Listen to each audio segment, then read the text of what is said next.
Dan dari catatan kami, Mas David, Mbak Jila, ini satu peraturan daerah yang menimbulkan polemik yang cukup panjang. Sebetulnya tidak hanya di DKI Jakarta, semua daerah.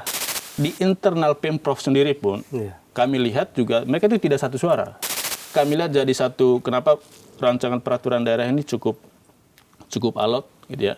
Dan sekarang bolanya di Kemendagri. Salah satunya adalah Raperda ini tidak berpihak pada sisi industri. Peraturan ini apakah memang sengaja dipaksakan untuk ditetapkan atau bagaimana? Atau sudah menjadi target karena diva anggarannya harus dipakai? Nah makanya tadi jangan kucing-kucing kan yang saya bilang. Lebih baik kita ngobrol bareng, batasan saya di mana, pemerintah juga menegakkan batasannya di mana. Catatan kami yang bekerja di ekosistem produk hasil tembakau itu dari hulu, dari para petani sampai di hilir, para pelaku event, para UMKM gitu ya, itu sekitar 6 juta orang. Selain reklame, coba juga lihat ke dampak terhadap pelarangan penjualan dalam radius 200 meter tadi itu. Yang itu adalah para pedagang kaki lima gitu ya. Itu kalau itu diterapkan di Jakarta, itu artinya seluruh wilayah DKI Jakarta nanti ke depan itu dilarang untuk menjual rokok. Pengakuan beberapa penjual rokok di sekitaran sekolah yang kami coba wawancara di daerah Kuningan, di Jaksel itu, dan di beberapa tempat di Jakarta Pusat ini, mereka katakan kalau ini diterapkan, kami kembali ke masa COVID, Mas.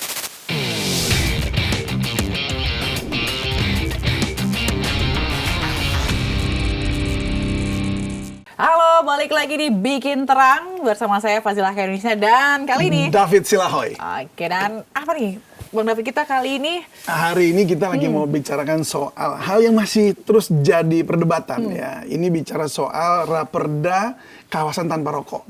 Yang pasal-pasalnya ini disebut tarik ulur, tapi tarik ulur kan bertahun-tahun lama banget. Ini ada masalah apa? Jadi kita mau tahu apakah memang ada masalah di pembuatan undang-undangnya atau di pasal yang lain. Nah, kita akan bahas ini. Dan sudah ada dua narasumber kita di sini. Sudah ada Bang Arman Suparman, Komite Pemantauan Pelaksanaan Otonomi Daerah atau KPPOD. Lalu ada Bang Evan Saipul Rohman, Sekjen DPP Ivendo, Industri Event Indonesia. Halo Abang, terima kasih sudah meluangkan waktu di sini bersama kita. Sama-sama. Ya. Selamat datang. Dan ini memang selalu jadi perdebatan. Iya, ya betul ya. Nah, tapi kita mau tahu dulu dari yang urusannya dengan otorita daerah nih ya. Betul, Karena betul. Anda kan yang mengawasi tentang pembuatan undang-undang regulasi seperti itu. Nah, apa sih sebenarnya yang menjadi persoalan untuk titik temu dari Raperda KTR ini? Ya, peraturan daerah itu kan produk hukum ya, produk peraturan perundang-undangan di level lokal. Kalau kita lihat di undang-undang terkait dengan pembentukan peraturan perundang-undangan itu, produk peraturan perundang-undangan di level lokal itu adalah bentuknya itu peraturan daerah. Peraturan daerah itu bisa karena mandat peraturan perundang-undangan yang lebih tinggi, undang-undang, Perpres, PP atau Permendagri atau peraturan menteri gitu ya. Atau memang itu adalah sifatnya atribusi yang menjadi kewenangan pemerintah daerah. Nah, kalau kita lihat konteks untuk rancangan peraturan daerah atau peraturan daerah terkait dengan kawasan tanpa rokok ini, itu sifatnya delegatif. Delegatif dalam pengertian itu adalah mandat dari peraturan perundang-undangan yang lebih tinggi. Dalam hal ini di level nasional ada namanya itu Undang-Undang Kesehatan, Undang-Undang 17 tahun 2023, dan turunannya itu PP 28 tahun 2024 terkait dengan pelaksanaan dari Undang-Undang Kesehatan, yang mana di dalam Undang-Undang Kesehatan dan PP 28 tadi itu memandatkan pemerintah daerah itu untuk apa? Untuk segera merevisi kalau sudah ada yang existing atau membuat baru untuk rancangan peraturan daerah terkait dengan kawasan tanpa rokok. Dan dari catatan kami, Mas David, Mbak Jila, ini satu peraturan daerah yang menimbulkan polemik yang cukup panjang. Sebetulnya tidak hanya di DKI Jakarta, semua daerah. Kenapa? Karena regulasi ini itu coba mendamaikan dua sisi ya, yang sangat ekstrim.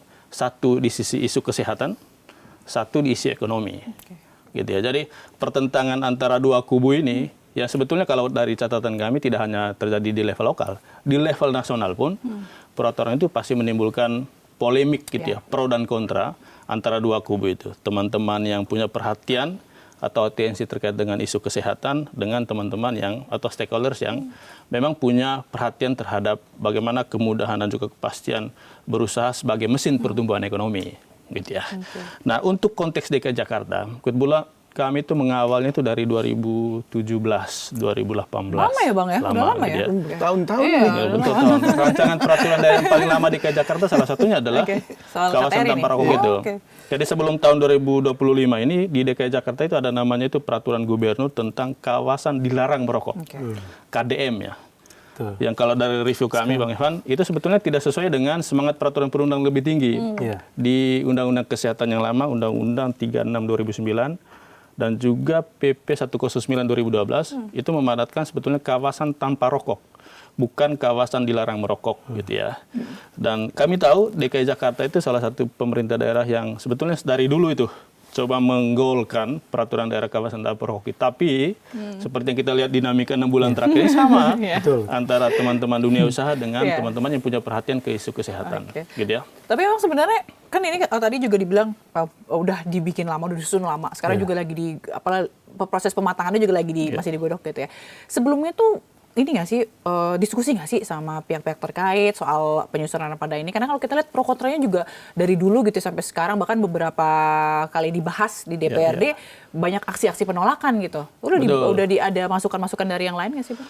Kalau kami perhatikan 6 bulan terakhir ya, pemerintah daerah Jakarta itu terutama DPRD, pansus kawasan tanpa rokok itu memang coba merits ya stakeholder termasuk teman-teman Bang Evan gitu ya, yang pro atau yang menolak terkait kawasan tanpa rokok ini. Iya. Tetapi yang kami lihat selama ini seringkali apa yang menjadi masukan dari stakeholders gitu ya, itu tidak cukup diakomodir di dalam rancangan peraturan daerah itu. Gitu ya. Itu yang Maksudnya kami kata tidak cukup nih bagaimana maksudnya? Jadi ketika beliau ini mengusulkan agar menghapus tuh kawasan atau pelarangan radius 200 meter penjualan rokok dari sarana prasarana pendidikan gitu ya. Bahkan di internal Pemprov sendiri pun kami lihat juga mereka itu tidak satu suara. Antara dinas kesehatan, ini koreksi kalau salah ya, tapi dari catatan kami benar. Gitu ya. Antara dinas kesehatan dengan dinas-dinas sektoral yang lain sebetulnya tidak satu suara.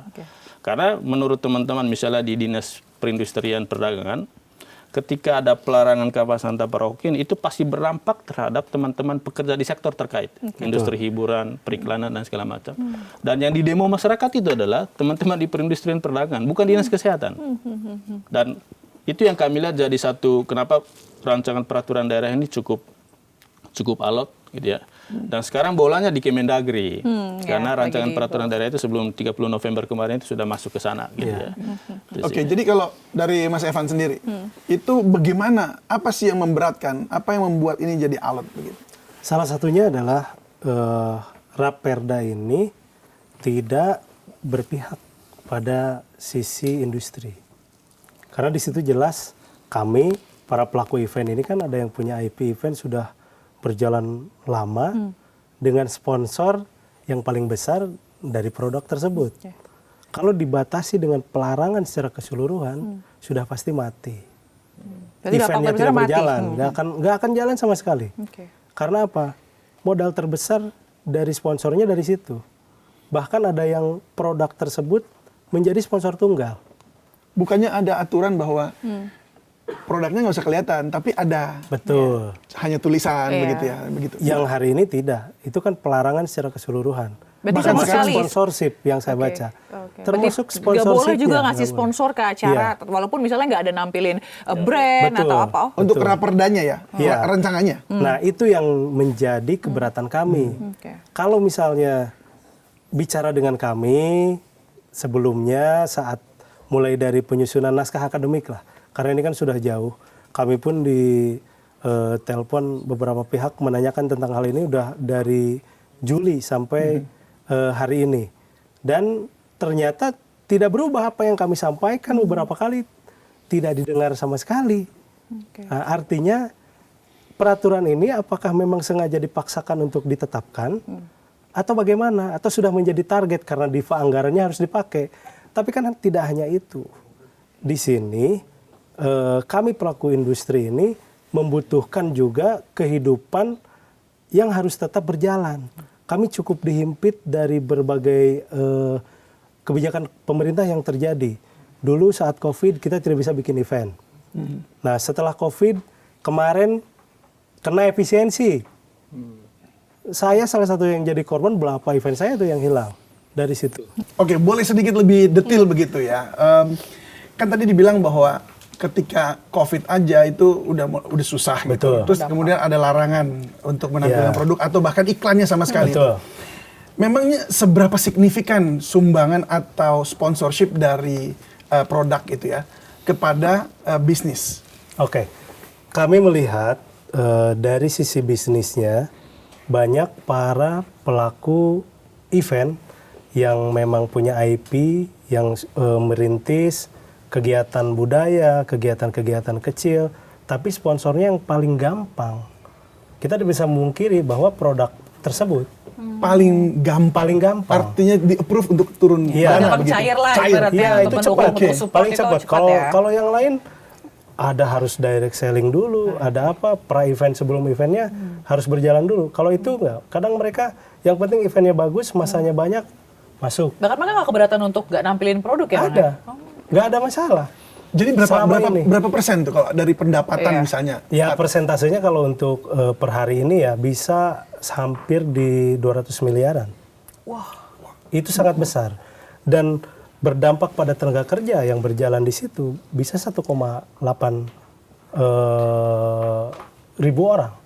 itu yang 200 itu per periode, Iya, per 1 tahun. per 1 tahun. Karena kan perencanaan event tuh kita nggak bisa direncanakan dengan gampang, dengan cepat. Ya. Minimal perencanaannya 3 bulan. Itu hanya dari produk rokok ya? Betul, salah satunya. Tetapi yang lain-lain Ya, apakah yang lain-lain juga menyumbang cukup sama cukup cukup signifikan? cukup signifikan juga. Tapi memang kembali lagi yang tadi pitchingnya yang cukup sulit. Jadi artinya kami pasti kalau para pelaku event, kalau event pengen cepat selesai, eventnya pilih itu. pengen ini pasti Oke, sekarang jalannya ke sana. Ini 200 miliar Ya. produk rokok. Kalau dari produk lainnya itu bisa berapa miliar pendapatannya? Dari produk lain bisa hampir di 300. Berarti masih lebih besar yang itu. Lebih besar. Tapi kalau yang ini hilang, Iya, jadinya ini banget lumayan. ya. Iya, 40% hilang. di begitu. sekitar 40-35an lah. Tapi kan sulit untuk mengganti yang 30 itu karena ada beberapa event yang full sponsor dan sponsor tunggalnya dari produk Dari situ. rokok. Kalau yang 100% hilang dengan event-event ya.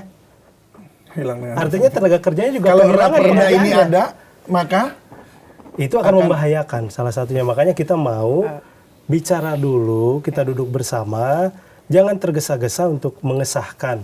Karena gini, pada prinsipnya, kami juga tidak mau kucing-kucingan dengan regulasi yang dibuat oleh Iya, pemerintah. Ya, pemerintah juga punya petugas. Coba lihat per hari ini, kalau raperda ini ditetapkan, petugasnya, Satpol PP-nya sudah memenuhi kuota apa belum? Misalnya untuk menjaga event tersebut clean, tanpa ada pelanggaran misalnya. Kan tidak hanya dari sisi kami, tetap harus ada juga dari sisi pemerintah untuk yang menegakkannya. Saya nggak mau akhirnya pada saatnya nanti perdanya jadi sampah. Aturannya diberlakukan, tapi tidak bisa diterapkan karena kami juga sama ngakalin istilahnya begitu. Jangan sampai begitu. Lebih baik kita bicara. ya ini jadi masalahnya ya di sini ya. Maksudnya Iya. bahkan kayaknya sebelum-sebelumnya juga begitu.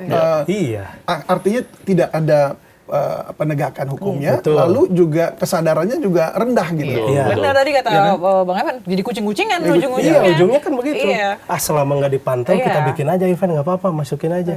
Oke. Tapi Abang pas udah ngomong responnya apa? Selama ini kita hanya statement di media, di ini didengar, diterima, tapi tidak diaplikasikan. Betul. Itu masalahnya. Artinya, oh ini kayaknya ingin jalan sendiri, padahal nggak bisa begitu.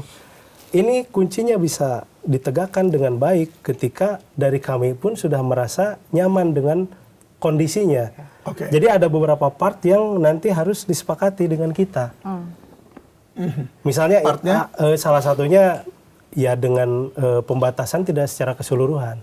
Maksudnya gimana? Segmented. Oke. Tetap bisa dilaksanakan, support tetap bisa masuk, tapi hanya pada komunitas tertentu yang memang sudah terbiasa dengan itu. Termasuk kawasannya. Iya. Kawasan tidak 100% ditutup. nanti ada momen-momen tertentu yang diperbolehkan karena venue kita kan tidak banyak. Betul. Jadi di sekolah bagaimana kawasan Kalau di sekolah saya setuju tidak masuk. Untuk di Sekolah, sekolah ya, Nggak, artinya di kampus dua sekolah. sekitar radius itu loh. Iya. Jadi Ya, nggak kalau masuk itu- situ nggak? Kalau di situ nggak, karena kita kan jarang bikin Iya, event di di tempat-tempat dekat situ begitu, Bang. Tuh, atau tapi mungkin ada solusi lain nggak Bang? Misalnya, atau mungkin yang ini sudah berjalan, misalnya Ya. aturan ini benar-benar tetap di ini, tapi ada pengecualian, misal ada nanti ruang khusus misalnya Ya. merokok gitu, atau mungkin dia bisa mensponsori tapi dengan syarat-syarat tertentu misalnya, Betul. itu mungkin ada bisa dilakukan. Nah, itu salah satu solusi yang ingin kami minta ke pemerintah, karena selama ini kami kan dalam melakukan event itu sudah bertransformasi menyesuaikan dengan regulasi yang ada. Nah, misalnya dulu event rokok untuk sport dan kampus itu kan nggak boleh. Kita ikutin, sponsor tetap ada, tapi produknya kan tetap produk itu. Cuma diakalin yang masuknya bukan itu, kan begitu. Nah makanya tadi jangan kucing-kucing kan yang saya bilang, lebih baik kita ngobrol bareng, batasan saya di mana. Pemerintah juga menegakkan batasannya di mana. Iya, iya. Oke. Saling mengisi. Nah, ketika tadi lari lagi pada ruang lingkup kegiatan yang kita lakukan hari ini, tujuannya kan untuk membuka tenaga kerja juga. Jangan sampai yang pelaku event hari ini rata-rata pendidikannya di bawah standar, Pak. Kita Di bawah buka aja. standarnya maksudnya di bawah standar. S1 atau SMA atau SMP? Ada yang SMP, ada yang SD. Berarti mereka Para bahkan, pelaku event ini. berarti freelance juga, mereka nggak ada Banyak. pekerjaan tetap. Iya. Coba kalau kita hilangin, karena mereka hobinya di situ. Misalnya yang di musik, yang ini mereka kan rata-rata, apakah semuanya sekolah? Apakah mereka semua melek untuk mengejar pendidikan supaya bisa kerja di tempat lain? Enggak, karena ini segmentasi yang paling gampang untuk mereka dan menghidupi Karena mereka. nggak harus ada background pendidikan ya. Betul, kita nggak melihat itu. Baik, Mas Arman, bagaimana Anda melihat apa tadi namanya pemerintah atau Pemda lah ya, Iya. Pemda itu kemudian mendengar aspirasi seperti ini dan kemudian apakah betul-betul diaplikasikan begitu? Iya, iya. Sebetulnya kalau bicara kawasan tanpa rokok itu atau pengendalian produk hasil tembakau ya, itu sebetulnya itu kita bicara masalah paling krusial struktural di Indonesia apa? Soal ketenagakerjaan. Ya. Catatan kami yang bekerja di ekosistem produk hasil tembakau itu dari hulu, dari para petani sampai di hilir para pelaku event, para UMKM gitu ya, itu sekitar 6 juta orang. Dan sektor ini itu berkontribusi terhadap 8% dari PDB. Ya. Sekitar tahun lalu 2024 itu 247 triliun memberikan kontribusi terhadap pendapatan negara gitu ya. Nah, kalau misalnya kebijakan ini diterapkan, itu pasti akan mengganggu pertama pemasukan ke negara pasti. Kemudian yang kedua adalah tentu mengganggu soal isu ketenagakerjaan tadi. Ya. Oke, untuk angkanya dulu. Angkanya turun berapa itu? Nah, kalau saya bedah per sektor ya, dari catatan kami itu misalnya teman-teman di pedagang kaki lima, itu sekitar omset mereka itu terhadap rokok itu bisa 10-20%. Itu bisa penurunannya itu bisa 60%. 60%? Gitu ya. Bahkan kami secara anekdotal itu coba kemarin survei di beberapa titik di Jakarta. Kalau Bang Evan tadi kan dari para pelaku event ya. Hanya pelaku event. Pelaku gitu. eventnya aja. Yang itu lebih berkaitan dengan reklame. Iya. Iya. Sementara kami selain reklame, coba juga lihat ke dampak terhadap pelarangan penjualan dalam radius 200 meter tadi itu. Yang itu adalah para pedagang kaki lima gitu ya. Itu kalau itu diterapkan di Jakarta, itu artinya seluruh wilayah DKI Jakarta nanti ke depan itu dilarang untuk menjual rokok. Karena sekolah berdekatan. Di kebun sirih ini saja, itu kita bisa cek gitu ya. Sekolah formal berapa, ya, yang informal berapa, kursus segala macam itu dihitung. Itu termasuk ya? Termasuk, gitu ya. Itu pasti ada pelarangan total. Iya. Nah, mungkin biar pendengar atau penonton bisa tahu konteksnya ya. Gini, di PP 28 2024 terkait dengan turunan dari Undang-Undang Kesehatan itu ada beberapa ketentuan. Pertama, pelarangan penjualan rokok dalam radius 200 meter dari sarana prasarana pendidikan. Gitu ya. Jadi ini sekolah, berarti 200 ke sana itu dilarang. Kemudian yang kedua, pelarangan iklan atau promosi rokok itu 500 meter. 500 meter. Gitu ya. Kemudian ada beberapa ketentuan lain juga terkait dengan tadi itu tempat khusus untuk merokok itu juga diatur. Dari catatan kami, gitu ya. Ini masalah nasional sebetulnya, bukan masalah DKI. Jadi bukan DKI, justru Betul, meluas ya, bukan hanya melebar ya, karena jadi nasional. ini diatur di regulasi nasional, Iya. Mas David. Iya. Jadi kalau misalnya DKI Jakarta hari ini mengatur pelarangan di radius itu nggak masalah dari sisi legal normatif. Karena di PP 28 diatur. Sehingga sebetulnya saya mendorong Bang Evan ini, jangan gugat perdanya, tapi PP-nya. Ya. PP, Induknya itu. induknya, bahkan di undang-undangnya. Karena dia kalau punya misalnya aturan hari kesana. ini DKI Jakarta misalnya sekarang ya, dari catatan kami lihat draft terakhir itu sudah dihapus tuh. Penghapusan radius 200 Iya, meter. itu udah dihapus. Itu dihapus. Tapi induknya masih ada. Di PP 28. Iya. Gitu ya. Sehingga di daerah, di beberapa Kesehatan, daerah lain, ya. misalnya dari catatan kami di Kota Pekanbaru, Mas. Oke. Itu mereka mempraktikkan itu. Gitu ya. Copy paste dari PP 28. Gitu ya. Dan itu pasti berdampak terhadap selain pelaku event, itu juga teman-teman UMKM tadi. Bahkan pengakuan beberapa penjual rokok di sekitaran sekolah yang kami coba wawancara di daerah Kuningan, di Jaksel itu, dan di beberapa tempat di Jakarta Pusat ini, mereka katakan, kalau ini diterapkan, kami kembali ke masa COVID, Mas David Bajil. Gitu ya. Dan itu kita menghancurkan hajat hidup teman-teman para pelaku UMKM ini, gitu ya. Itu yang menurut kami perlu kita perhatikan ya. Jadi isunya sekarang bukan di DKI Jakarta, tapi isu nasional. Gitu ya. Karena tadi selain berdampak terhadap UMKM di sektor hilir, di hulu juga para petani tembakau. Ya. Di Garut, di mana? Di Ada Sleman, Garut, Bandung. di daerah Jawa Tengah, Jawa Timur itu pasti terdampak dari peraturan ini. Oke, PP yang sekarang ada ini yang dipakai, kemudian untuk jadi ada turunannya ke Raperda ini ya. Iya. Betul. PP ini kan sudah berlaku kan? Sudah berlaku. Nah, artinya sekarang ini sebenarnya pendapatan dari teman-teman di baik yang penyelenggara event maupun produsen rokok begitu, sebenarnya dengan situasi sekarang ini sudah oke atau belum gitu? Itu menjadi pertanyaan. Karena kalau ini kan Raperda dibuat. Ya. Kalau ini disahkan jadi perda, kemudian apakah itu dari yang saat ini akan terpangkas lagi atau enggak? Itu yang kami mau tahu. Ya, salah satunya kalau dari event itu, dengan adanya Raperda pun sosialisasi kan sudah dari beberapa tahun ke belakang untuk masalah itu. Kita juga sudah cukup menyesuaikan. Ya, artinya kita mendukung, tapi kita inginkan itu perlahan. Kita lihat dengan situasi dan kondisi. Jangan strike langsung sekaligus. Kalau itu kan ngebunuh namanya. Kan begitu. Jadi jangan sampai industrinya mati sekaligus. Karena balik lagi yang tadi, ada event yang hanya tergantung dengan produk tersebut. Coba itu dikikis di awal tahun pertama, misalnya kita coba untuk jadi sponsornya tidak full dari produk tersebut, cari solusi, ada sponsor lain. Dan itu perlu komitmen pemerintah. Bisa menghadirkan sponsor baru nggak? Kan gitu. Ya oke. Tapi kembali lagi ke ini ya, tadi PP 28 itu. Ya. Dengan PP 28 ini, apakah sebelumnya sudah terpotong atau saat ini udah oke saja? Kalau sebelumnya belum begitu strike. Belum efektif dia. Ya. Belum efektif. Ya. Jadinya PP 28 karena ini tidak posisinya efektif. kan tiap daerah memiliki kebijakan yang Masing-masing, berbeda-beda. ya. Artinya kita masih bisa mengakalin sistem yang ada di daerah tersebut. Misal tidak hanya di DKI ya, daerah-daerah lain pun sama. Nah, ketika hari ini ngakalinya gimana maksudnya? Kayak menyesuaikan, ikut menyesuaikan. Karena ini belum begitu strike, belum juga keluar dendanya apa segala macam. Kan itu kebijakan daerah. Artinya kita masih bisa landai itu sedikit-sedikit mengemas. Bahasa saya mengemas. Dan dengan jika Raperda ini dieksekusi, disahkan kemudian menjadi perda, ini berarti sudah dilaksanakan. Langsung dilaksanakan. Iya, jadi langsung merata dan dieksekusi. Betul. Kalau Tapi kan tiap daerahnya balik udah lagi. menetapkan. Karena tiap daerah mungkin beda. Oh, karena tiap daerah beda kan? Ya, ada ini yang khusus belum, Jakarta kan? saja. Kalau untuk konteks Jakarta kan masih draft ya. Ya. Yang per hari ini kan kalau teman-teman perhatikan bisnis proses penyusunan perda itu kan proses pembahasan di daerah selesai dan aturan Kemendagri kemarin 30 November harus masuk semua ke Kemendagri. Sekarang lagi proses fasilitasi di Kemendagri.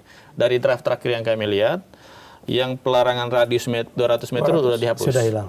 Tapi yang masih ada, Bang Iwan, itu adalah pelarangan total reklame rokok di Jakarta. Iya, itu. Yang event tuh kita Sehingga kita bisa cek juga beberapa tahun terakhir pemasukan dari pajak reklame di DKI Jakarta dari sektor rokok nggak ada. Betul. Karena memang sudah dilarang gitu ya. Nah, jadi mendingan Pemprov untuk ini karena artinya dari kemarin juga kita kan sudah sangat berdampak. Ya. Tapi kan jangan strike begitu yang saya bilang. Jadi sudah Tetap proses ya. kita melihat mereka orang-orang yang bekerja di sektor ini. Jangan sampai kehilangan secara total, maksudnya begitu. Oke. Kecuali memang pemerintah sudah menyediakan juga untuk memfasilitasi sponsor dengan produk yang lain yang lebih aman. Iya, iya, iya. Nah, kita misal bikin event, tidak semua orang bisa mengakses untuk meminta rekomendasi gubernur ke salah satu sponsor. Nah, tapi kalau produk-produk itu tidak butuh rekomendasi begitu. Nah, coba kalau pemerintahnya bisa ngobrol kan gitu ya dengan kami yang ada di industri ini, jadi industrinya tetap ada, tidak gaduh juga. Kan kalau tidak gaduh tidak mengganggu pekerjaan pemerintah. Kalau gaduh ini ditetapkan mereka kehilangan pekerjaannya. Kalau demo terus-terusan repot juga kita. Benar sama tadi yang disampaikan jadinya kunyah-kunyahnya. Tapi kalau menurut Bang Arman, kalau misalnya nanti nggak ada lagi terima masukan, oke nih tok gitu kan sah, pengawasannya kan seperti apa? Sesulit apa nanti benar-benar ini akan dijalankan gitu? Kalau tadi kan dibilang Satpol PP pun kayaknya akan susah gitu. Tapi kalau dari segi apakah ada hukumannya tuh, nah itu akan seperti apa Bang Arman? Nah, saya pakai proxy implementasi beberapa tahun terakhir ya. Kan Jakarta itu sudah menerapkan kawasan dilarang merokok, gitu ya. Kemudian salah satu poin pengaturan di dalamnya itu adalah menyediakan tempat khusus merokok, gitu ya. Dari catatan kita, ini ketentuan yang sangat tidak efektif dijalankan di DKI Jakarta, gitu ya. Kita cek saja di kantor-kantor pemerintahan, karena persyaratan tempat khusus merokok itu adalah di tempat terbuka dengan udara terbuka, gitu ya, jauh dari orang yang lalu lalang, gitu ya. Kita perhatikan kantor-kantor Jakarta itu tidak memenuhi persyaratan untuk itu. Gitu ya. Bahkan gitu ya, pengakuan dari dunia usaha ya Mas. Pengakuan dari dunia usaha kalau ya ini saya ngomong terbuka saja gitu ya. Teman-teman ASN itu ya dari Pemprov DKI Jakarta kalau ada event di hotel, mereka itu minta ruang rokok Mas. Room yang bisa rokok maksudnya. Artinya memang kebijakan ini bukan hanya di DKI Jakarta ya, tapi di level nasional itu kebijakan yang dalam implementasinya itu tidak efektif. Tidak realistis untuk dijalankan, tidak realistis untuk dijalankan. Termasuk misalnya pelarangan periklanan, promosi rokok dengan radius tertentu tadi sama pelarangan itu tidak menurunkan prevalensi perokok. Bahkan kalau kita lihat sumber pajak rokok untuk DKI Jakarta itu besar. Jadi, artinya memang tingkat konsumsi rokok di Jakarta itu cukup tinggi, hampir mendekati 1 triliun. 800 sekian miliar gitu ya. 900 sekian triliun miliar. Gitu. Jadi itu kan proxy yang kita bisa lihat adalah pelarangan ini baik untuk penjualan maupun reklame itu semua tidak efektif untuk menurunkan prevalensi. Satu yang kami lihat positif di peraturan ini adalah soal pelarangan menjual rokok kepada anak di bawah 21 tahun. Itu kayaknya sepakat ya. Menurut kami ini adalah jalan tengah sehingga tinggal proses pengawasannya itu nanti seperti apa. Jadi, misalnya ketika saya ke toko kelontong membeli rokok, saya perlu dicek KTP dan segala macam. Artinya sistem kita juga mesti siap. Jadi ya. Yang kedua adalah edukasi, Mas. Saya ini sebelum sampai ke edukasi. Ini sistem ini yang penting harus ditanya. Karena begini, karena bagaimanapun juga si penjual ingin dapat pemasukan. Betul. Ini mah nggak bisa dibohongin. Pasti asal duit masuk, pokoknya mau anak ini pakai KTP apa enggak, pasti barang. Iya kan? Udah pasti itu kita bisa lihat langsung. Nah, bagaimana caranya meningkatkan kepatuhan kepada si penjual gitu? Apa undang-undang? Apakah harus undang-undang atau moral yang memberatkan agar sebetulnya gini di sektor pajak ya, misalnya di DKI Jakarta sudah punya contoh baik tuh pajak restoran. Jadi ketika kita kita makan di restoran, kita bayar di kasir itu sudah ada sistem gitu. 10% dari yang kita makan itu langsung masuk ke kas daerah. Jadi ada sistemnya. Saya sih membayangkan ini, baru bayangan saya gitu. Di setiap penjual misalnya ada semacam sistem dari pemerintah yang itu mengkondisikan si penjual itu untuk menanyakan KTP. Dan harus ada mekanisme insentif-disinsentif. Kalau misalnya si penjual tadi itu melanggar ketentuan itu, pasti misalnya izinnya dicabut dan segala macam. Tapi kalau dia mengikuti itu arah insentif-insentif tertentu. Misalnya ada pembebasan pajak dan segala macam. Itu bisa dipakai metode seperti itu. Artinya bisa jadi satu produk rokok itu, satu kotak itu harus di-scan dulu, Betul. harus masuk data KTP-nya siapa yang beli Betul. gitu ya. Betul. Nah kalau ketengan, nah kan lebih pusing. Pertanyaannya kan di situ. Tapi memang ini Mas David, Mbak Zila, Iya. kebijakan-kebijakan seperti ini sama seperti rokok, minuman beralkohol, Ya. itu mesti ada sinergi dengan wilayah lain. Misalnya, kalau kita larang di DKI Jakarta, saya bisa beli di Tangerang kok. Nah itu dia. Di Depok. Kejadian di Itu dia. Banten tuh, Betul. kota Tangerang nggak boleh, Nggak boleh. kabupatennya boleh. Karena itu memang pendekatan aglomerasi juga penting. Misalnya Jabodetabek Bejur itu punya satu sistem yang sama terkait dengan kawasan tanpa rokok ini. Karena kalau enggak, orang hanya bermigrasi aja. Ya benar. Saya mau mabuk di Tangerang, belinya di Jakarta misalnya. Begitu juga kawasan tanpa Iya rokok gitu. itu Kebanyakan benar foto itu ya. Kalau kita ke Schengen kan Betul. orang di Belanda gasnya itu bensinnya lebih mahal daripada di Jerman. Jadi yang dari Belanda dekat-dekat perbatasan turun ke Jerman buat belanja. Belanja gitu. Betul. Jadi akhirnya pendapatannya masuk ke Jerman bukan ke Betul. Belanda. Nah ini kan jadi kayak begitu ya, Iya. kejadiannya mirip-mirip. Tapi kalau di kami, Mas, di industri event itu akan lebih mudah untuk memvalidasi. Karena hari ini pun mereka datang sudah bertiket Memvalidasi apa ini Mas? memvalidasi umur. Umur. Oh. Tadi kan kita bicara 20, tentang ya. pembatasan ya. Mereka supaya 21 tidak beli tahun. misalnya kita produk rokoknya tetap ada. Nah, mereka yang diberikan produk itu hanya yang boleh masuk dengan umur yang telah ditetapkan. Dan kita bisa di sistemnya udah bisa dibikin. Tiketing sekarang udah cukup Oh canggih. iya, kok. iya. Dengan Karena udah gelang itu ya, terkoneksi terus sama kemudian itu ya. Datanya dan lain sebagainya mereka kan berdasarkan KTP registrasi. Nggak bisa bohong-bohong ya. Nggak bisa. Kalau di event tuh udah terfilter. Sebenarnya ya makanya saya minta jangan begitu strike. Kita harus bicara dulu dengan sistemnya yang tadi.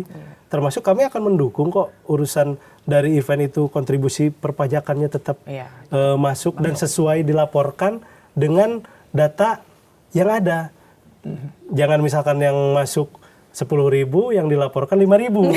Nah itu juga kan salah satu ya hari ini kalau mau Ya. untung lebih ya begitu. Ya. Tapi kan sama-sama harus Hari ini membantu. kayaknya ada di mana-mana Kan begitu Bang. kita bikin Tabu terang lagi aja ya, ya, maksudnya bikin jangan terang ya. sembunyi-sembunyi. Betul. Makanya ini kan udah judulnya ya udah bikin Bikin terang. terang. Makanya saya tadi jangan sampai kita kucing-kucingan, terang-terangan aja. Lu batasnya di sini, kita batasnya di sini. Gitu. Win-win solution ya, sama-sama Iya. enak gitu ya. Tadi kan udah ketemu juga sama Abang. Di tiap daerah memang regulasinya berbeda. Kayak di daerah kita itu ada perda pekat. Minuman nggak boleh. Yang tadi sebelahnya boleh. Iya. Ya, Akhirnya kalau yang mau minum mau jalan-jalan pindah daerah doang, paling hanya sejam balik lagi. Ya. Nah, jangan Baik, sampai nah, begitu. Oke baik, jadi kembali ke yang Oke, tadi ya. ya, kembali ke tadi Sistem Mas berarti harus Armad, ya dikuat, sistem itu. Nah jadi kalau memang sistem itu harus dibuat, apakah juga akan efektif untuk kemudian ya artinya dengan untuk kawasan tanpa rokok ini Ya, jadi seperti yang diimpikan begitu. Ya, teman-teman yang punya kajian dan advokasi terkait dengan kebijakan publik itu selalu itu mulai untuk mengubah habit orang, gitu ya. Habit itu kita bicara kultur ya. Yeah. Itu pendekatannya struktural, Mas David. Struktural itu adalah dengan norma. Ya sama seperti kita ke Singapura dengan sendirinya kita menaati apapun aturan di sana. gitu Iya, ya. betul. Dan kami sangat meyakini sebetulnya kalau kita mau mengubah ini, pendekatan kita mulai dari struktural dulu. Gitu ya. Contohnya mungkin Struktural. yang dengan bisa sistem diterapkan. dengan sistem tadi itu ya. Sistem pengawasan di setiap toko apapun bentuknya. Mulai dari yang toko modern sampai yang level UMKM gitu ya. Itu mengandaikan pula sarana prasarana untuk DKI Jakarta juga masih siap. Kami sangat yakin dengan kapasitas fiskal DKI Jakarta yang sangat tinggi, mereka itu bisa merdeka sebetulnya dari NKRI ya, karena pendapatan mereka itu lebih besar dari transfer ke daerahnya. Gitu ya. Artinya sebetulnya mereka sudah siap. Iya Mas, betul. Jadi mereka itu sebetulnya sudah siap dari apapun, dari SDM, termasuk dari instrumen pengawasan dengan menggunakan platform digital tadi itu. Gitu. Itu yang pertama. Kemudian yang kedua sebetulnya dengan pendekatan kultural itu ya. Kita kan selalu mendengar revolusi mental ya. Meskipun revolusi mental itu kapan ya? Kita nggak Dari kapan ya? Itu ya. Tapi yang tadi kita ngobrol di belakang, ya, sebetulnya yang paling penting adalah soal kesadaran. Saya ini nggak merokok Mas David, Mas Zila. Tapi saya aktif memperjuangkan soal isu rokok ini. Kenapa ya? Dampaknya terhadap ekonomi, tetapi di sisi kesehatan juga mesti kita perhatikan. Jadi harus balance ya. Harus Jadi balance, sisi gitu. mungkin ini dibentuk untuk dari sisi kesehatannya, tapi ternyata dampaknya begitu besar untuk ekonomi. Betul. Yang dikejarkan sebenarnya adalah begini, kedewasaan dari masing-masing pribadi gitu ya, bahwa Betul.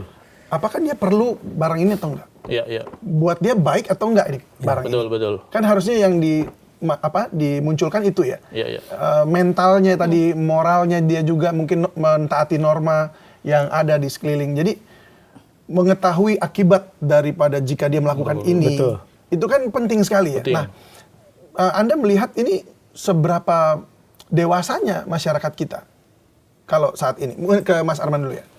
Ya, saya selalu percaya tadi kami di dunia kebijakan publik gitu ya, selalu masuk dari seperti apa kebijakan kita, Mas, gitu ya. Jadi yang bisa mengubah lanskap sosial lingkungan, termasuk teman-teman sekarang lagi bencana ekologis di Sumatera itu adalah kebijakan publik selain Tuhan, Mas. Jadi menurut kami yang perlu kita benahi sekarang itu adalah bagaimana pembenahan sistem pendidikan kita yang bisa menimbulkan awareness terkait bahaya merokok tadi itu. Jadi pendekatannya itu mesti holistik. Jadi Sistem pendidikan nih jadi sistem sekarang. sistem pendidikan gitu ya. Kenapa kita sekarang misalnya saya tidak merokok? Ya karena memang saya dibentuk dengan pengetahuan yang saya peroleh bahwa saya tidak boleh akan merokok gitu ya. Dan menurut kami itu mulai dari sana dulu. Jadi pendekatannya itu holistik gitu ya, dari sistem pendidikan kita sampai nanti seperti apa pendidikan dalam keluarga dan segala macam. Kayak penting dari keluarga. Ketika ayah merokok, ya kan anak otomatis Betul. kayak mungkin, tapi nggak semuanya. Mungkin ada yang mikir, oh papa ngerokok tapi saya nggak mau ngerokok, bisa jadi. Betul. Tapi Ya, betul. rata-rata pelajar yang merokok melihat bahwa Oke. orang tuanya merokok. Orang Dan tuanya Ini masing-masing Anak yang ngerokok dimarahin, kamu nggak boleh ngerokok. Betul. Padahal lagi ngerokok gini. Repot. Iya. Iya, iya. Ini memang sistem pendidikan dalam keluarga juga penting Penting. sekali. Begitu. Nah, masalahnya ini yang jadi problem yang harus dibangun, Ya. yang sebenarnya sudah belasan tahun kemarin ya. Mestinya. Revolusi mental tadi itu, Iya. tapi kelihatannya nggak tahu bagaimana hasilnya bisa diukur nggak ya. Betul. Gitu. Nah, sekarang begini, kan ini kan ada masalah soal kesehatan. Betul. Yang diproblemkan kan karena nabrak dengan undang-undang kesehatan juga. Betul.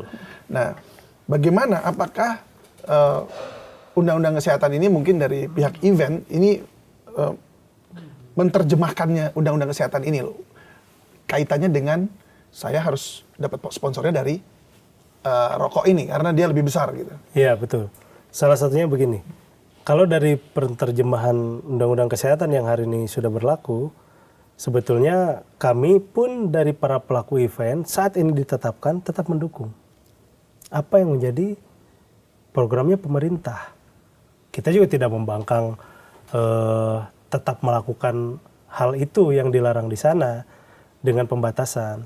Tapi pada prinsipnya adalah coba kalau undang-undang tersebut disosialisasikan bertahap di event-event yang kita ada, kan akan lebih masif. Karena masanya banyak. Misalnya bagaimana tuh maksudnya? Pelan-pelan campaign untuk merubah gaya hidup. Di event kita kalau campaign tentang rokok berarti di orang yang ngerokok atau yang nggak ngerokok? Yang ngerokok. Kalau Yang ngerokok. Makanya eventnya jangan hilang. Tetap ada, tapi dengan kanalisasi yang cukup ketat, di situ sambil disosialisasikan pelan-pelan. Dan ada reward bagi mereka yang keluar dari zona tersebut. maksudnya ajak kerjasama Iya. dengan ini supaya bisa Betul. berkolaborasi Itu. dan justru memberikan edukasi. Ya, coba kalau dibikin begitu, kalau ada reward orang yang tadinya ngerokok, riwayat ngerokok, datanya ada di kita, ketika ikut event lagi ternyata sudah hilang, bisa berbondong-bondong. Karena sisi kesehatan mereka juga sadar kok itu kurang baik, tapi mereka susah untuk berhenti kalau tidak ada teman. Karena temannya kan lingkungannya pada ngerokok. Kalau saya mungkin masih bisa bertahan karena imannya kuat. Bapak saya ngerokok, nenek saya ngerokok, ibu saya ngerokok, saya enggak. Kakak saya semua ngerokok, saya enggak. Berarti bisa melalui Kuat ya, event imannya bisa nih. memberikan edukasi juga Iya. ya kepada ini. Oke, tetapi bukankah itu kemudian nanti akan mengancam si sponsor? Iya, karena kan tadi sponsornya yang tadi kami sampaikan, mereka pun berkomitmen kok ketika tidak boleh ditampilkan, enggak ditampilkan. Makanya jangan dilarang secara keseluruhan. Maksudnya mengancam dari segi selling, karena kalau Iya dengan dong. Iya, adanya kalau tidak dari boleh penjualan, Nah, betul. tapi kan berarti Kan kehilangan pelanggan kehilangan kalau pelanggan. kemudian pada bertobat. Iya. Tapi kan Iya. balik lagi Nggak pilihan apa-apa, kan, karena ya. itu kan Iya, iya. itu kita juga bergeraknya kan pelan-pelan. Iya. Nggak apa-apa. Jadi jangan langsung di Jangan langsung di-cut strike, gitu. intinya jangan langsung Oke. strike, karena kan ini solusi kita dari tadinya orang-orang yang mayoritas merokok ini nggak bisa lepas. perlahan kita akan lepas dari itu. Karena event hari ini juga sudah bergeser. Kementerian Pariwisata sudah mendorong untuk para pelaku event ini udah mulai go green. Green event itu sudah didorong kok. Kita pun yang ngedukung semua, nggak mungkin. Nggak mungkin kita. Baik, itu memang kalau dari event memang bisa dikolaborasikan seperti tinggal itu ya? bicaranya aja itu. Pelan-pelan sama kita, jangan langsung strike, Jangan intinya gitu. ya, nanti langsung hilang begitu ya Iya. pendapatan. Ya, ini kebetulan di sini nggak ada yang ngerokok, jadi kita nggak ada yang ngerokok semua. Jadi kalau dari sisi perokok itu tentu akan sulit ya kalau akan untuk meninggalkan rokok ya. Betul. Udah pastilah kalau apalagi keluarga ngelihat orang tua ya kan, itu akan sulit. Dan buat anak-anak sekolah itu kalau dia melihat iklan, melihat temannya ngerokok, misalnya seperti itu ya. Jangankan iklan deh, temennya lagi ngerokok aja dia penasaran. Rasanya kayak apa sih? Ya. Begitu. Betul. Sehingga kenapa harus dibatasi kan seperti itu? Karena ini bicara soal masa depan atau kesehatan dari generasi kita yang berikutnya nih. Iya. Nah, bagaimana mengupayakan supaya anak-anak ini artinya tidak jadi tidak melihat iklan yang berjalan-jalan tadi itu di sekitaran sekolah dan rumah mereka gitu. Gimana? Apa undang-undang atau trik-triknya yang harus dilakukan? Ya sebetulnya kalau kita lihat kawasan tanpa rokok ini kan satu dari instrumen pengendalian orang untuk mengkonsumsi rokok. Jadi ya, kawasan tanpa rokok. Selain tadi misalnya soal pembatasan umur, zonasi dan segala macam itu ya. Dan dari catatan kami gitu ya, dari 2017-2018 itu sebetulnya yang paling efektif untuk membentengi orang untuk tidak merokok itu adalah orang-orang sekitar. Ya. Karena misalnya tanpa iklan sekalipun orang tetap membeli rokok. Bahkan di Kota Bogor kan ada pelarangan untuk memajang di etalase ya. Iya. Jadi ditutupi dan segala macam. Orang tetap membeli kok. Nggak ngaruh deh kayaknya, emang harus ada kesadaran diri ya. Jadi kalaupun nanti misalnya di Jakarta itu dilarang untuk reklame rokok atau penjualan, pasti kalau sudah punya kemauan itu pasti dia akan cari kemana-mana. Karena itu menurut kami memang yang paling penting itu adalah soal edukasi tadi itu.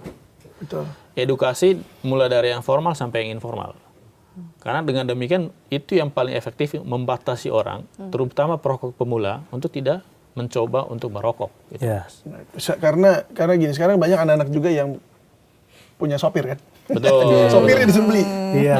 Beli. Kalau enggak, itu laporin. tadi ya. Betul. Repot juga. Benar. Jadi ini kita bikin terang aja. Jadi apa yang tersembunyi ini kita Benar, buka gitu. betul, Supaya betul. jelas gitu. Atau dinyuruh orang ya kan. Ya, Karena betul. di luar negeri pun sebenarnya ada nggak sih larangan kan kalau Betul. beli rokok tuh kita harus nunjukin ID kan, KTP kan. Betul. Iya. Itu bisa Ada berjalan alkohol ya. juga, ada juga. Iya. Kalau urusan tadi yang ngakal-ngakalin kan sudah terjadi juga di kita pembelian gas LPG. Itu kan wajib, Mas. Pakai KTP. Hari ini pakai KTP nggak kita beli ke warung? Nah itu dia, kepatuhan kita rendah sekali. Itu tadi yang penting cuan. Iya, yang penting cuan ada duit. Benar tadi kata Bang Arman harus ada reward ya. Berarti Iya, ini iya. berarti nanti tonggaknya harus ada di Pemda, di Pemprov karena Iya. bagaimana dia mengawasi gitu ya. Betul. Benar-benar melihat bahwa peraturan ini berjalan. Berarti kalau menurut Bang Arman dari Ranperda KTR ini apa yang sebenarnya harus diatur sebenarnya dalam ini? Kita ngomongin karena ini dari sisi kesehatan dan juga ekonomi ya supaya Betul. balance. Menurut Bang Arman apa yang benar-benar harus di Kalau dari sisi kami di edukasinya, karena tadi ada satu titik positif di dalam baik di PP 28 gitu, maupun di Undang-Undang Kesehatan soal pembatasan umur di 21 tahun tadi itu ya. Dan itu mesti diikuti dengan pembenahan sistem tadi Mas David. Ya. Jadi lagi dia. Hanya memang benar kata Mas David, aturan itu kan seketat apapun, gitu ya, orang pasti mencari celah, gitu ya. Termasuk anak-anak yang ingin merokok, gitu. Dia beli lewat copirnya, lewat ART-nya, dan segala macam itu ya. Menurut kami itu perlu diperkuat dengan sanksi, gitu ya. Kalau misalnya kedapatan, misalnya katakanlah itu, diberikan sanksi yang bisa berdampak menimbulkan efek jerak, gitu ya. Jadikan whistleblower gitu misalnya, si ART-nya atau si sopirnya. Itu bisa juga, bisa juga. Ini adalah pesanan aneh. Tapi itu mesti didiskusikan gitu ya. Iya, Karena iya. satu problem kebijakan kita di Indonesia ini Mas. Iya. Gitu ya. Ketika itu dirancang itu tidak melibatkan semua. Baik yang berdampak langsung maupun itu yang tidak langsung. Nah, itu betul. Teman-teman ini kan ribut karena ketika PP keluar itu, PP 28 keluar, kaget kan. Sementara dalam proses perancangannya kemarin kemana gitu ya? Nggak diajak. Nggak dilibatkan gitu ya. Itu yang masalahnya. menurut kami jadi satu catatan besar kita di Indonesia. Tidak hanya untuk konteks lokal ya, di ranperda itu, tapi juga rancangan undang-undang di level nasional kan. Beberapa tahun terakhir itu begitu banyak putusan MK, Mas. Iya. Yang menganulir beberapa undang-undang kan. Yang itu memang ada problem di sisi proses perancangan yang tidak melibatkan secara bermakna nih teman-teman stakeholders dalam proses perancangannya. Gitu. Betul. Jadi ketika nggak dilibatkan memang akhirnya tidak bisa melihat the whole picture begitu Betul, ya. betul. Dan akhirnya kebijakannya juga ngaco. Nah tapi kemarin saya sempat ngobrol-ngobrol juga dengan Pak Abraham Samad ya, ini dari mantan Komisioner KPK. ketua KPK Ya, bahkan ketua. ya. Dia bilang code of conduct daripada KPK itu sendiri sangat ketat sampai dia seperti ada tembok yang nggak bisa dia buat curang gitu, nggak bisa buat dia mau melenceng sedikit begitu atau menggunakan kekuasaannya untuk melakukan sesuatu yang melenceng gitu. Nah itu saking ketatnya sampai dia sendiri nggak bisa. Nah mungkin ini bisa nggak sih diterapkan dalam raperda KTR seperti ini? Kalau menurut Mas Arman kira-kira? Iya. Dengan code of conduct itu jadi kepada semua jajaran, baik itu Pemdanya sampai kepada para pedagang, para pengusaha, para ini. Artinya sebetulnya yang mesti diperkuat adalah instrumen sanksinya, Mas. Sanksi yang dan perlu reward diperkuat. juga. Dan reward tentunya gitu ya. Kalau misalnya sanksi itu betul-betul menyentuh kondisi eksistensial dia, misalnya sanksinya itu bisa mengurangi pendapatannya dia atau menimbulkan beban yang cukup besar bagi si para pelaku, itu menurut kami bisa menimbulkan efek jera, gitu ya.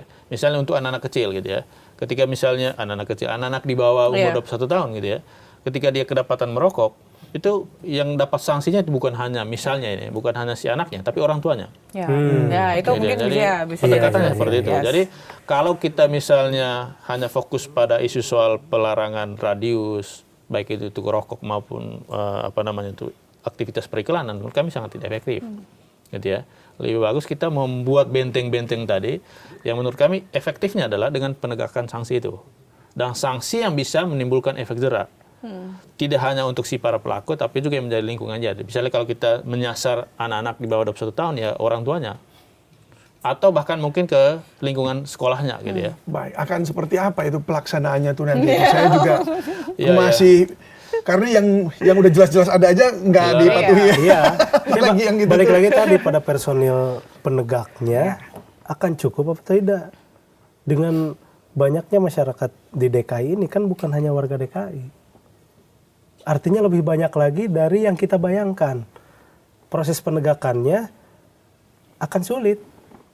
Kalau menurut saya akan sulit. Oke, sanksi diberlakukan dengan denda yang cukup besar misalnya. Sampai tadi pada keluarga saya setuju untuk itu.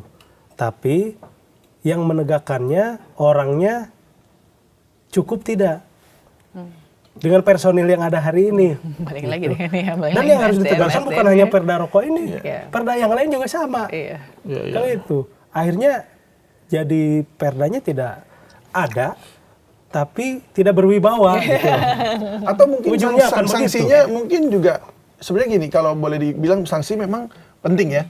Tetapi mungkin bisa berlapis nggak sanksinya? Misalnya bahwa sanksi itu misalnya ya, ketika ada orang yang ketahuan merokok, anak pelajar begitu, dianya kena, orang tuanya kan kena nih.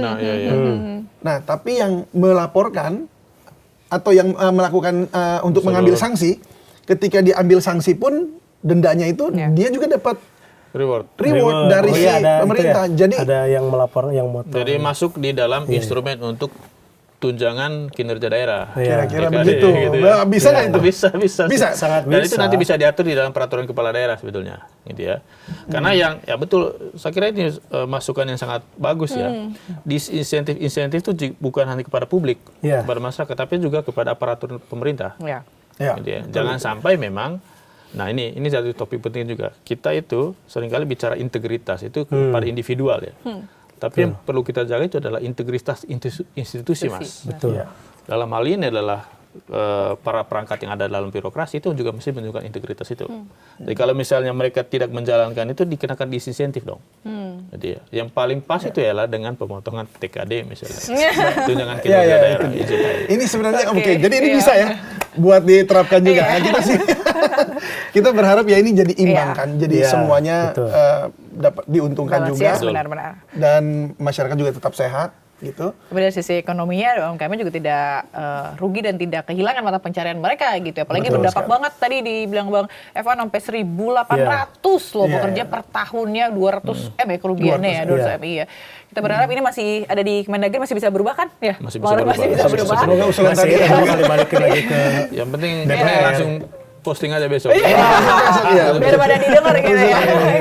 Nah, ya kita juga mau Iya. umumin juga bahwa kita ternyata iya. sudah 10 juta subscriber. Wah, Thank terima you kasih loh. loh Terima buat kasih semua buat semuanya yang penonton udah YouTubers. yes, yang udah setia ya nonton Iya. Bikin Terang dan juga medsos kita yang lain. Oke, terima kasih banyak Bang Arman Suparman, Komite Pemantauan Pelaksanaan Otonomi Daerah, dan juga Bang Evan Saipul Rohman, Sekjen DPP Ivendot lah sama-sama. bersama kita bikin soal ini jadi Terang. bikin terang.